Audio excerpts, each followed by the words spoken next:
नमस्कार मित्रांनो, तुमचं स्वागत आहे माझ्या किचनमध्ये। तर आज मी बनवत आहे उपीट। आपण पहिल्यांदा आपला गरा भाजून घेऊया। मी कढई तापलेली आहे, त्यात एक पळी तेल घालत आहे। जरी तुमच्याकडे तूप वगैरे असेल तर त्या तुपात वगैरे भाजा रवा। आता सध्या माझ्याकडे तूप नाही, त्याच्यासाठी मी तेलात भाजत आहे। तूप आपल्या शरीराला पण चांगलं असतं, त्याच्यामुळे आपल्या लहान बाळांना पण भाजून ठेवला तरी चालतो हा रवा। तर मी आता हे रवा भाजून घेत आहे। तर बघू शकता माझा रवा आता छानपैकी असा लाल भाजलेला आहे। त्या रव्याचा वास पण सुटलेला आहे छानपैकी। तर आता ह्याला आपण काढून घेऊया। बघू शकता हा मी रवा एका ताटलीत काढून घेतलेला आहे। थोडा वेळ आपण थंड होण्यासाठी बाजूला ठेवून घेऊ। गरम कढईत आपण शेंगदाणे भाजून घेऊया।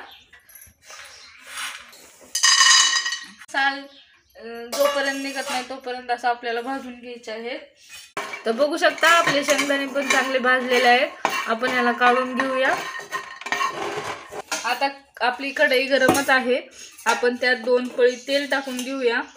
2 पळी तेल टाकून घेतलेलं आहे। तर तेल गरम झालेलं आहे, तर तेलात आपण मोहरी टाकून घेऊया। 2-4 कढीपत्त्याचे पानं। कढीपत्त्याच्या पानाच्या नंतर कांदा लालसर तळून घ्यायचा आहे आपल्याला। कारण आपल्याला लालसर कांदा तळल्याशिवाय त्या उपीटाला चव येणार नाही। तर तेलात चांगला लालसर असं तळून घ्यायचं आहे शेंगदाण्याची। तर हे मी उपीट खास करून माझ्या 2 वर्षाच्या मुलीसाठी बनवत आहे। तिला हा उपीट वगैरे आवडतं आणि त्याच पद्धतीने जी ती खाईल ना त्या पद्धतीने बनवत आहे। म्हणजे तिला शेंगदाणे पण आवडतात, त्यात कांदा आवडतो। शरीराला पण पोषक असतं हे उपीट। आपण रव्याचं उपीट वगैरे बनवतो ना, ते लहान बाळाला शरीराला पण मानवतं। तुम्ही पण नक्की ट्राय करा।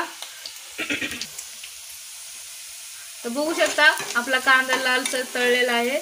मी त्यात 2 मिरच्या फक्त असे 2 तुकडे करून टाकत आहे, कारण चव येण्यासाठी। लहानापासून मोठ्यापर्यंत हा उपीट खाऊ शकते, आपण खाऊ शकतो। जर तिखट हवे असतील तर 2 मिरच्या आपण जास्त वाढवून खाऊ शकतो। तर त्यात आपण शेंगदाणे टाकून घेऊया। आपण कांदा लालसर चांगला तळलेला आहे, त्यात आपण शेंगदाणे टाकल्यानंतर आता त्यात हळद आणि अर्धा चमचा मीठ आणि आता आपल्याला ह्यात घालायचं आहे पाणी। उकळी येण्यापर्यंत आपण झाकण टाकून ठेवूया याच्यावर 2 मिनिटासाठी। उकळी आल्यानंतर आपण यात रवा टाकून देणार आहे भाजलेला। रवा आपला थंड झालेला आहे आणि लालसर चांगला भाजू दिला ना, तेव्हा आपलं उपीट पण चांगलं मऊसूत होतं। तर बघू शकता उकळी आलेले आहे। आता आपण ह्यात रवा टाकून घेऊया। रवा आपला चांगला सगळं पाणी हे होईस तर आपण चांगलं हलवून घेऊया। ह्यात गुटळ्या वगैरे होऊ शकतात, त्यामुळे आपण चांगलं हलवायचं आहे याला।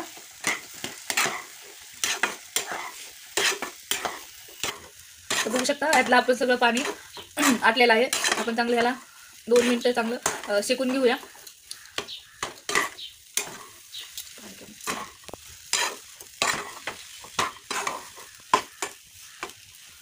तुम्हाला जास्त तिखट पातळ वगैरे पाहिजे असेल तर पाण्याचं प्रमाण थोडंसं जास्तच ठेवू शकता तुम्ही।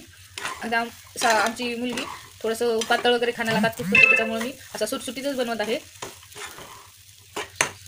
सुटसुटीत एकदम छान असा आपलं उपीट तयार आहे। तर थोडीशी कोथिंबीर टाकून घेऊ आणि झाकण टाकून ठेवूया याच्यावर 2च मिनिटासाठी।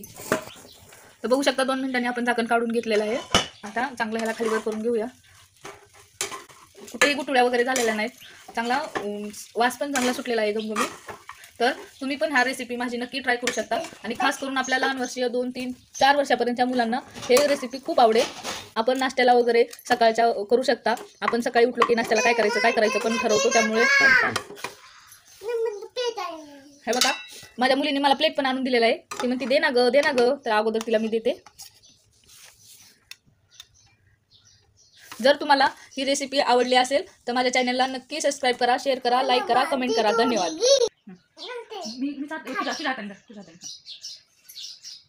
कसलं झालं चालू वा वा वा वा वा वा छान छान छान छान छान